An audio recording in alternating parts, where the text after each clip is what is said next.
It's her house built for women's health, and we're talking about innovations that are shaping the future of women's healthcare, answering under-researched topics, and at the end of the day, fueling a better quality of life for women.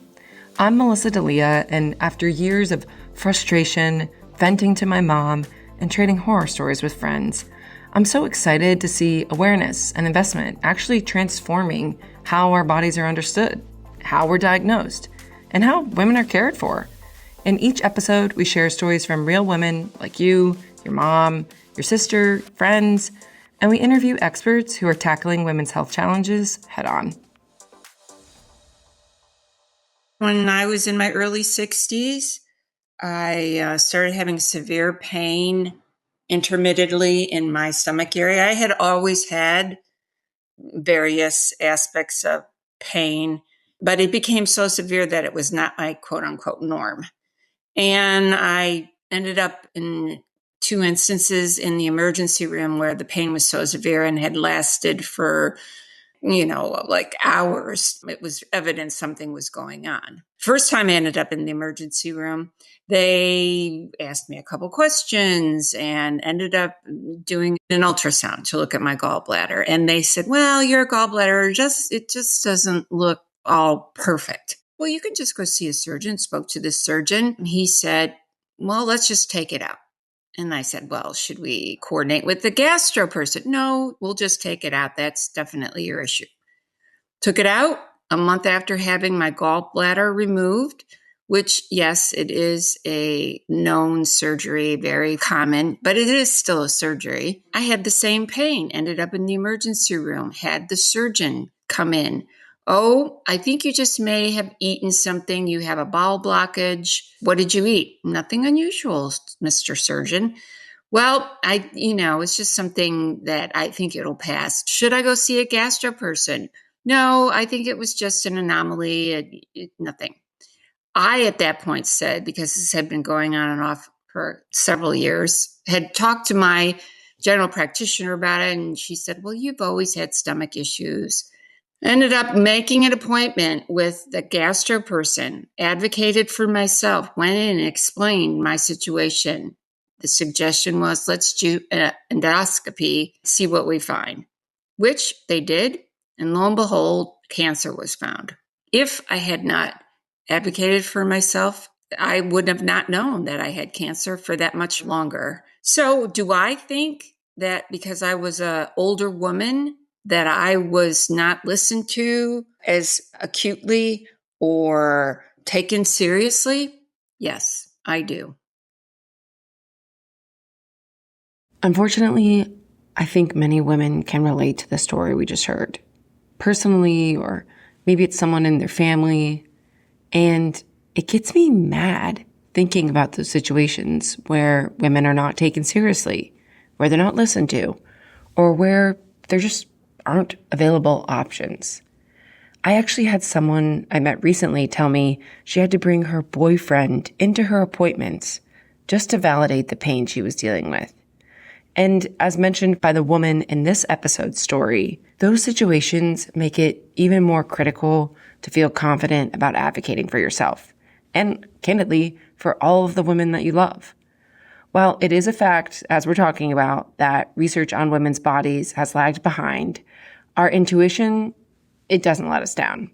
Maybe you can relate to that feeling of disjointed healthcare experiences, or the weight of trying to connect the dots and communicate all of the information you've digested from appointments and online back to multiple physicians. I've been there. I've tracked symptoms and, like so many other people, chase answers. One of the most eye-opening experiences for me was a physician I had seen for years. I mean, overall, he was fabulous. He listened. He gave me a lot of time. But I'd been going through a few things that I thought might be related. Skin issues, migraines, painful periods. And I was politely asking this doctor, could these symptoms be connected? Is there any merit to what I'm reading, what I'm feeling? And his answers to me were a response along the lines of maybe. Maybe they're connected, maybe there's something there, but most likely not, or we don't really know. And as frustrating as that was to me, I mean, I do know there are many things in life that just haven't been answered yet. But really the frustrating part was he then said to me, again, this is what stuck with me and fired me up. He said, I could never be a woman. It's just too hard. Women's bodies are so complex. And I was just like, what? Are you kidding me? I mean, I walked out of this appointment completely irritated and hurt. I had liked this guy, super smart, kind, accomplished, again, a medical professional. And in retrospect, I really don't think he was trying to be rude or dismissive. It was almost like he was talking to me as a friend. And that's just how he truly felt. There are centuries of cultural and scientific history as to why so many women deal with gaps in information, gaps in their care. But thankfully, and what we're talking about on this show, is the progress that is actually moving things forward. Today, there are real investments being made to understand women's bodies and then to actually deliver that holistic care. In today's episode, we're interviewing a lifelong advocate for women, Maria Shriver.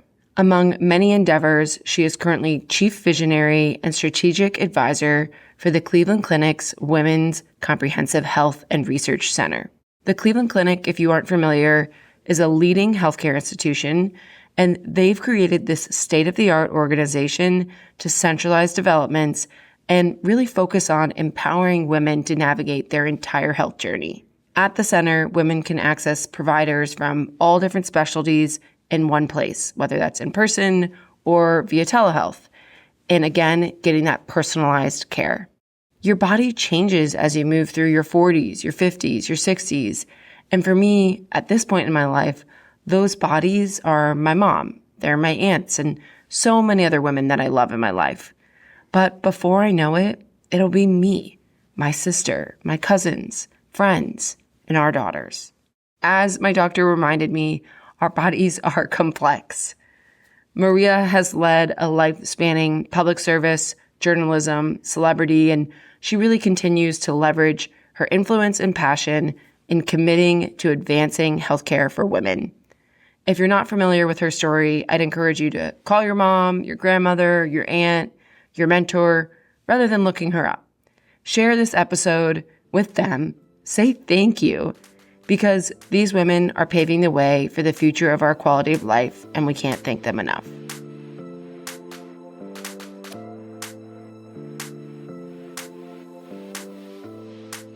Maria, it's so nice to speak with you.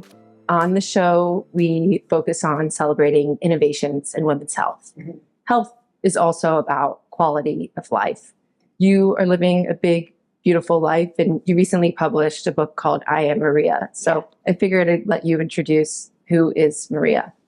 So Maria is the woman that's in that book. Maria, like every single human being, is a multitude of different things, and Maria has changed over the decades. I was a daughter, I was a wife, I'm a mom, I'm a sister, I'm a cousin, I'm a friend. And today I'm in my I feel like in my zone. I'm doing work that I find to be really meaningful. I'm a grandmother, always a mother. And I kind of really feel that I'm living my spiritual best life, actually. And I feel blessed to be this age, blessed to have work that is meaningful to me, and blessed to be able to be in conversation with my kids, my brothers, my family, and my extended family, which are my friends. And one of these projects, you are leading the charge for the Women's Comprehensive Health and Research Center at the Cleveland Clinic. Right. I think a lot of women, myself included, have had experiences where, you're sitting in the doctor's office or you're trying to chase down symptoms and you just get that feeling of, okay, this does not feel comprehensive. Right. Were there any experiences in your life where you came across those challenges? Well, I grew up with a mother who was sick for pretty much most of my life, and yet she continued to carry on and be a force of nature and change the world with her work and her passion. But I watched her go from doctor to doctor to try to get relief from her symptoms. And it was always like, I don't feel right, but I'm not getting any answers as to what's wrong with me. And I think every single woman has felt at some point in their life, whether it's like as a young girl, whether it's as a young mother, whether you're perimenopause and menopause and no one's ever spoken to you about that, whether you're postmenopausal and people don't even see you, you know. So I think that every woman has had that experience, and that I find that the older you get, all of a sudden you're dealing with symptoms you've never even had before. I started getting migraines in my 50s. I was like, I don't get migraines. I got asthma. I don't get asthma. And then I was told, oh, that's actually a normal thing that happens to women in menopause. I'm like, well, no one told me that. And so I think that I do the work that I do partially for myself, for my daughters, for my mother, but for every woman who has felt misunderstood, unseen, who has felt crazy in the doctor's office or coming out of the doctor's office. And I'm hoping that it changes the trajectory of women's health journeys, which I know it is going to. And I'm seeing that in real time. That's why I partnered with President Biden and First Lady Dr. Joe Biden to launch the White House Initiative on Women's Health and Research, to bring it to a federal level. That's why this is so important. That's why we launched the Women's Alzheimer's Prevention Center and Research in Las Vegas, to show that women would come, that they were interested in prevention, that they did care about their brain health. And we have launched a more comprehensive center here to show that women will of all ages come and need help. I don't think women think, you use the, we put the word comprehensive in because so often women think, I got a pap smear, I got a mammogram, I'm good to go. And that's what women's health is. Or some people think of women's health and they think only of a woman in her reproductive years. And then really in the last 18 months or 2 years, women are hearing a lot about menopause, or, well, what is that? When does that start? And so I'm trying to ignite a conversation, spark a revolution for people to think about the continuum of women's health. From when you first get your period, into your reproductive years, coming out of those years, into your perimenopausal years, into your menopausal years, into your postmenopausal years, into years where bone density is an issue, osteoporosis is an issue, neurological diseases have to be part of your checkup. So it's a continuum, and we need a comprehensive approach for the continuum. What are some of the most exciting things that you're learning working alongside researchers at the center, at the Alzheimer's organization? Well, I've been in this space for 20 plus years. I have kind of reported on women. I've been an advocate for women at work. I've written reports on it. I've written reports on women in Alzheimer's. I've done documentaries. I launched a women's Alzheimer's movement to fund research into women's brain health. As I said, worked at it at the federal level. And then now I'm just seeing that women of every age need help. Women of every economic background need help. And the need is pervasive. The need is global. And the need for research is extraordinary. We are decades and decades behind, so that women who are entering their menopausal years don't have the research on HRT that they deserve. So they're making decisions like I did on the cuff, out in the Wild West, so to speak, without information. And that's wrong. That should not be the case in the United States of America. And my goal is to change that for future generations, and we're doing that. My goal is to dramatically overhaul women's health and research once and for all. And we're doing that, and it's happening in real time, which is exciting. I think you're also making a lot of progress in educating people and women about clinical trials and why it's important to participate. I always try to tell women it's a form of national service to participate, and that you also get really good care. I know that people are super busy, so it's hard. And I know that women at different ages have different time constraints on them. So it might be possible for a woman at a certain age to come in and be a part of a trial, and at a different age, it's not. But there are many ways to be involved in a center like this. You could spread the word, you can rally support, you can be an advocate for yourself and others who might not have family members. you can invest in research, and you can keep the conversation going. You can be a reporter about this issue. I hope to spark, millions of women to become reporters about the state of women's health. I hope women will start voting on women's health, on caregiving policies, on family-friendly policies, because we deserve much better than what we've been giving, and we need to change it at the corporate level, the national level, and the personal level. Mm-hmm. If you could give advice to women about how to advocate for themselves, what would you say? Well, I think, you have to have the courage to use your own voice, and I think that for many people is challenging. I think not to, even though the doctor has gone to medical school, you know your body better than anybody. You know how you feel better than anyone. So I would say, which is what I say to my daughters, start keeping a record before you go to the doctor's office. Don't go into the doctor's office and go, I don't know how I feel. I don't know when I started getting a stomach ache. I don't know what foods give me a stomach ache. I don't know how long I sleep. I said, go in as your own best advocate and go in with notes. Go in, here are 10 questions I want to get answered in the time you have with me.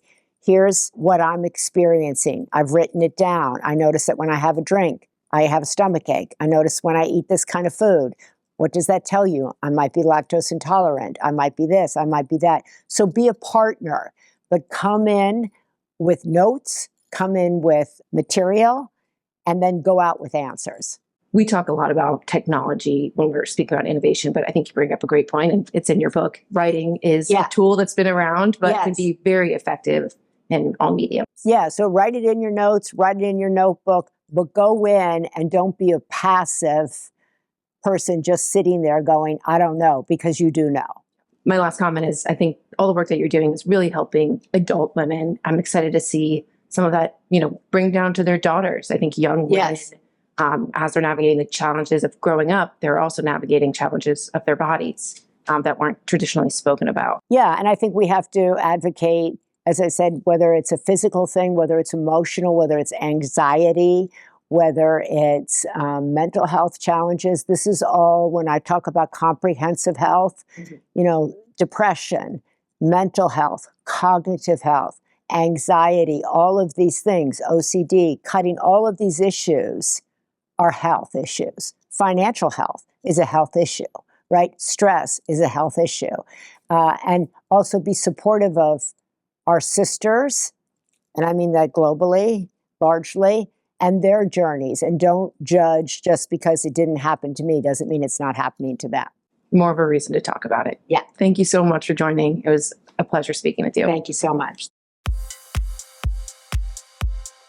We didn't have a chance to sit down and ask Maria to shout out another innovator in women's health like we normally do, but I feel really confident that she would be proud to recognize the researchers and physicians leading the Women's Health Center at the Cleveland Clinic. I am equally excited to bring light to the amazing work that they're doing in future episodes. I also wouldn't be surprised if Maria shouted out her mother in some ways. You can connect with her via her newly published book, I Am Maria. Thanks for listening, and I hope you're able to share this podcast and what you learned with others who care about women's health. Whenever I get frustrated about a health concern or struggle, I always remind myself that I have more information than my mother did, and way more than my grandmother's. These innovations are so important, and we can't stop talking about them because those conversations result in progress for generations to come. I'd also really love to hear your stories, the stories that end in hallelujah, and the bummers. If you're comfortable, you can leave a voice message by going to her-house.com and clicking your stories. Again, that's her-house.com and your stories. Everything is 100% anonymous and always will be. I want to hear about your period, your doctor's visits, your PCOS, pregnancy, giving birth, what happens after birth, being postpartum, raising your daughters, caring for your mothers. I want to hear about sexual health, mental health, weird symptoms, your immune system, and seriously, any differences that you recognize between women and men, because we are different, down to the chromosomes that encode the entire maps of our bodies.